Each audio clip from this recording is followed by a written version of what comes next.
What's going on, guys? GCMSC here and welcome to a brand new video and welcome to your daily dose of transfer gossip. And today is going to be Saturday the 20th of July, got confirmed deals to go through as well as the rumours. So just before we get started, if you could do that good stuff by leaving a like rating, press the subscribe button if you're new, and press the bell notification next to it so you never miss an upload. Yes, this episode will be down below in the description box, and current schedule every day at 8 AM UK time, it's a new transfer upload. And finally, in the comment section below, what team in your opinion has had the best transfer window so far? Me personally, I think it's quite difficult to go aside Real Madrid, but maybe like Atletico Madrid, there's a fair few choices. Right, let's jump into confirmed deals, and so far today, honestly not too much to cover, but as always that could change later on the episode. And first up we've got Eduardo Salvio. He's joined Boca Juniors in Argentina from Benfica for a fee of €7 million. Cucurella, I keep saying his name wrong, he has featured the last couple of episodes now, and this is a done deal. He's joined Getafe from Barca as a loan deal for the season. There's also an option to buy there for €6 million, and Barca receive 40% of any future sale. Barca sold him to Eibar for €2 million on July the 1st, bought him back a couple days ago for €4 million, and now he's gone to Getafe. Cornelius has joined Parma from Atalanta on a 2-year loan deal until 2021, and there's also an obligation to buy in that summer for €7.5 million, and I believe also a youngster went from Atalanta to Parma alongside Cornelius. This one hasn't been confirmed for me just yet at 1 PM on Friday, but apparently it's all set to be confirmed. That is Veretout joining Roma. It's from Fiorentina on a loan deal with an obligation to buy, and Roma have paid €1 million for the loan deal, and it's 16 million to make it permanent. There's also an extra 2 million potential bonuses. And that information comes from Gianluca Damasio, who is considered very reliable, and that's why I put it as a done deal. And this next one again could be confirmed very soon according to Mohamed Bahafsi, who is a great journalist for RMC. He has said Arsenal have agreed a €29 million deal plus bonuses with St Etienne for defender William Saliba. It's a done deal. Saliba's desire to join Arsenal over other interested sides appears to have forced St Etienne to take a smaller deal. They were trying to get like 35 mil out of him, but he really wanted to go to the Emirates. He signed a 5-year contract and will be loaned back to the French side for the 2019-2020 campaign. He'll undergo a medical and sign on Tuesday for Arsenal because he's still currently playing for St Etienne in their pre-season tour in Washington. And this time last week, Tottenham were actually favourites at one point, so fair play to Arsenal for getting this deal done, and it's a very promising player to get. And Gianluca Damasio is a source again for this one, and he featured a lot. And he said Napoli are continuing to pursue Lille's Nicola Pepe. They made new contacts on Thursday, and they believe a deal could get struck between 60 to 65 million euros. And Lille are interested in Napoli's player Adama Una, and that could help lower the price tag. And the Ivory Coast international has now got a very important decision to make. It could be a very difficult one to make as well because he has got a lot of different opportunities on the table, and apparently PSG are interested, as well as Arsenal, Liverpool and Napoli. An interesting one from L'Equipe is saying that Zlatan Ibrahimovic has spoken to LA Galaxy's board about signing 32-year-old free agent Hatem Ben Arfa. The Frenchman has also got interest there from Real Betis, Leganes, Espanyol, Frankfurt, Borussia Mönchengladbach, and the other LA-based team in Los Angeles FC. Apparently his main preference though is still to go to La Liga. We'll have to wait and see how it progresses. And next up, Sky Italy are saying Milan are working on a deal to bring Atletico Madrid's Angel Correa to the San Siro, and it could be worth around €50 million. Atletico have been very busy so far this window, signing 8 or 9 players, and they have sold a lot of players as well. And to get 50 mil potentially out of Correa, it could be kind of mad because so far they've actually earned over €300 million anyway, and this makes it pretty close to 400 mil. Juventus defender Demiral is a subject of interest from Manchester United, that's according to Turkish football. The Red Devils have identified the 21-year-old as an alternative target in case they fail to land Leicester City's Harry Maguire. Demiral signed for Juventus for €18 million from Sassuolo at the very start of the month, but he's worried he'll struggle to get and compete for a place in Maurizio Sarri's starting 11, especially with the incoming now of De Ligt, who is essentially a guaranteed starter now. it could be best for him to either go out on loan, not delayed by the way, I'm talking about Demiral, go out on loan or potentially move on already.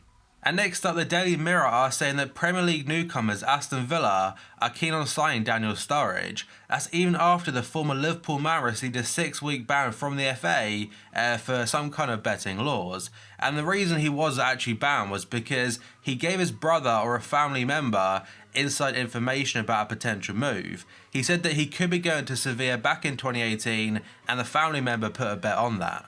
Sky Sports are saying PSG and Schalke are among the clubs interested in signing Danny Rose.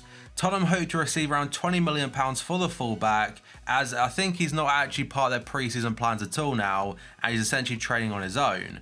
And Sky also do mention that PSG are favourites to get him, but they do have a fair amount of options already at left back.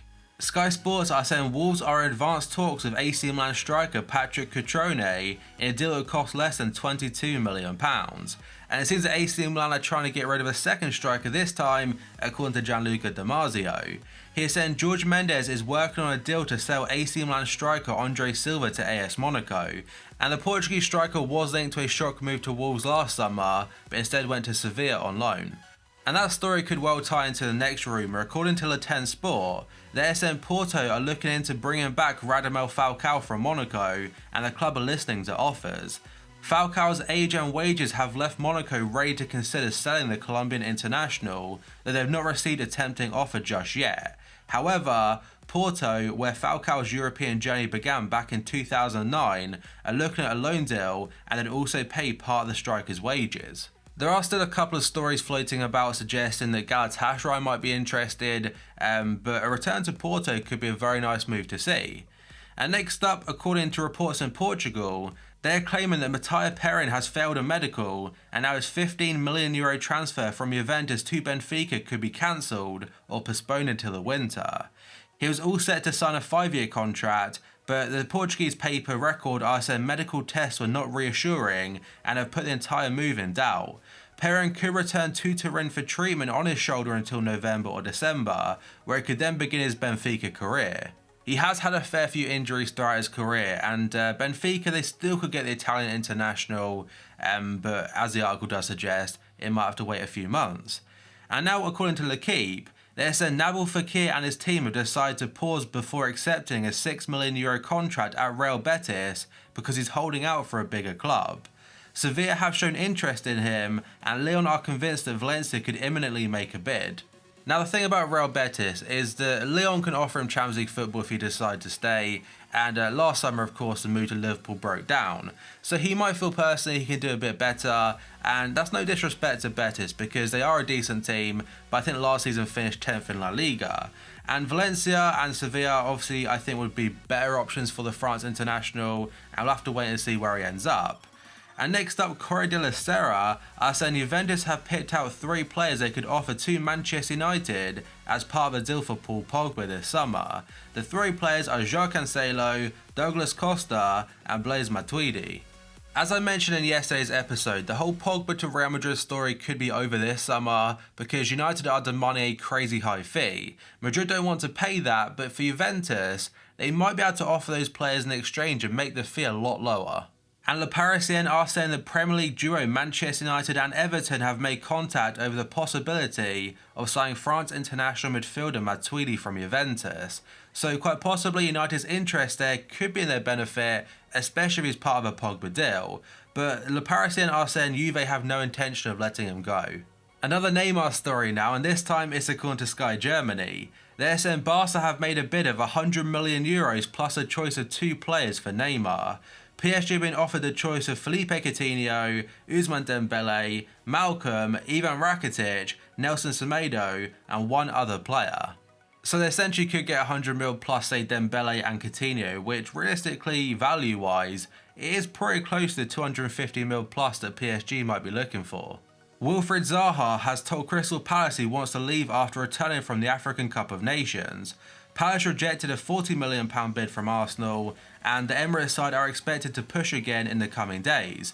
Zaha is Unai Emery's #1 target, and that's according to Sky Sports. And they also go on to say Zaha's preference is still Arsenal, but if he can't get a move there, it won't stop him wanting to play on the biggest stages. He wants to play European football.